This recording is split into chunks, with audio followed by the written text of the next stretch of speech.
काश्मी और आप मुझे ब्रूट हिंदी फिल्म। आपके लिए स्टार होने के क्या मायने हैं? आपका एक डायलॉग भी है जो शो टाइम आ रहा है उसमें कि खुद को स्टार बोलता है, फ्लॉप पे फ्लॉप दे चुका है। आई थिंक स्टार और एक्टर के बीच मैं हमेशा मेरी प्रायोरिटी यही रही है कि मैं ऑडियंस का मनोरंजन करूं। ऑफ कोर्स फिल्म की इकोनॉमिक्स का भी एक उसकी एक सच्चाई है। फिल्म्स में मुनाफा होना बहुत ज़रूरी है, ऑडियंस को पसंद आनी चाहिए। तो अल्टीमेटली अगर आप अपना नाम दे रहे हैं, अपना चेहरा दे रहे हैं एक फ़िल्म में, you are serving the audience और उनको पसंद आनी चाहिए। आप इतने सालों से इंडस्ट्री में हैं, वो क्या चीज़ है जो आपको हर दिन मोटिवेट करती है एक्टिंग करने के लिए?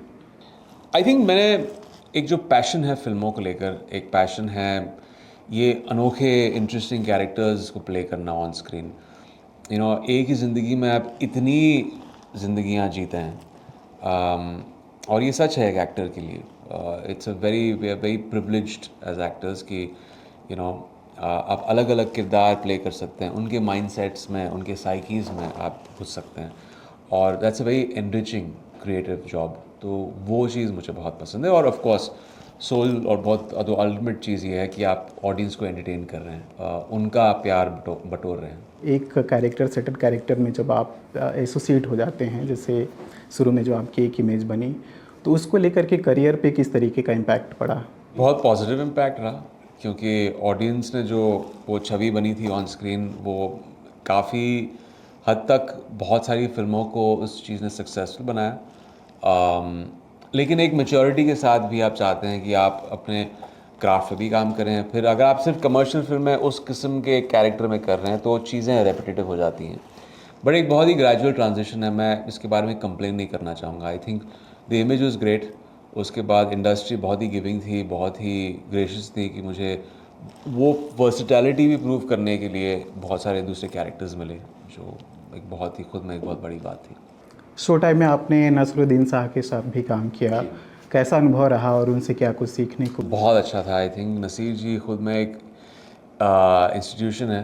उन्होंने जिस किस्म की एक्टिंग की है अपने स्टेज प्लेज में या फिल्म्स, टेलीविज़न शोज़ में, as a student of acting मैं हमेशा उनके प्रोसेस को जानना चाहता था। और मेरे उनके साथ कुछ चंद सीन्स थे, बट वो बड़ा ही इंटरेस्टिंग था उनका प्रोसेस देखना, उनके साथ परफॉर्म करना। एक अलग किस्म की एनर्जी आती है जब आप नसीर जी के साथ परफॉर्म कर रहे हैं। And as a student of acting बहुत सारे सवाल पूछे मैंने उनसे जानने के लिए कि उनका प्रोसेस क्या है। So that was a learning experience. Set का कोई किस्सा है क्या उनके साथ, कुछ आपको याद? नसीर जी जब सेट पे आते हैं तो पिन ड्रॉप साइलेंस होती है सेट पे। कोई ख़बरदार किसी ने छींका भी सेट पे तो अपनी छींके लोग रोक लेते थे जब नसीर जी अपना शॉट दे रहे हैं या रिहर्सल कर रहे हैं। And I think is in the nicest way he is a stickler for perfection. Discipline के बहुत ही वो उनकी प्रायोरिटी है, और वो उनके परफॉर्मेंस में दिखता है, और हमेशा प्रिपेयर्ड आते हैं सेट पर। बट एक डर रहता है जब नसीर जी सीन परफॉर्म कर रहे हैं। वो कौन सा कैरेक्टर है जो आप बार बार प्ले करना चाहेंगे या फिर से उसको प्ले करना चाहेंगे? ऐसा कोई कैरेक्टर मैं दोबारा दोहराना नहीं चाहूँगा, क्योंकि हर कैरेक्टर में जो एक बार आपने वो जर्नी वो झेली ऑन स्क्रीन, फिर वो आप उसको मूव ऑन अगले कैरेक्टर में करना चाहते हैं। ये चाहूँगा कि रघु खन्ना का कैरेक्टर और थोड़ा इसमें एक्सटेंड हो सेकंड सीज़न में, और कुछ उसके अलग एंटिक्स और वो एक दिखे, because is very interesting character. कोई ऐसे एक्टर या एक्ट्रेस जो हैं जिनके साथ अभी आप काम करना चाहते हैं, अभी तक नहीं कर पाए हैं?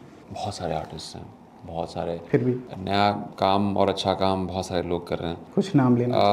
मैंने एक छोटा सा एक सीक्वेंस किया था SRK के साथ, क्योंकि उन्होंने मेरा शो प्रोड्यूस किया था। मैं चाहूँगा कि एक फुल फ्लेजेड फीचर फिल्म करूँ उनके साथ। आपको कभी कभी लगता है कि स्टारडम खो जाएगा तो क्या करेंगे, कैसे होगा? मैंने कभी इस बात के बारे में सोचा नहीं कि कल क्या होगा, बट हाँ, I think her star, her actor की ये इनसिक्योरिटीज़ होती है हमारे बिजनेस में, क्योंकि ये इंडस्ट्री में एक बहुत बड़ा एक लक फैक्टर भी होता है।